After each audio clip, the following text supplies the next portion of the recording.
Có việc ơi, có việc Anh ơi. bắt bịp kìa, ông nội gọi. Yêu cầu triệu tập nguyên TG hát về giùm tôi. Nó lý do. Ủa sao vậy anh? Đúng rồi, quân cảnh sát, tâm CGM cảnh sát. Gì? Hả? Thằng Văn tôi ấy là vụ gì á? Không dạ, ổng mà ổng phải nói cho em biết vụ gì em mới về được không? Đi. Em chả có tiêu luôn.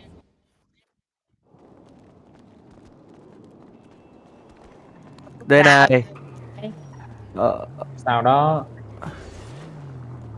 Và mình xuống xe Cho đi, mình xuống xe. tôi hỏi cái ai chức lớn nhất trong bệnh viện ở đây đang có mặt ở đây vậy? À, Ốc à? Anh xem lại nhân viên của anh Nguyễn TDGL nha. Chết rồi. Là tê luôn rồi. Kệ kệ Thiệt kệ hả? kệ. Cứu tôi.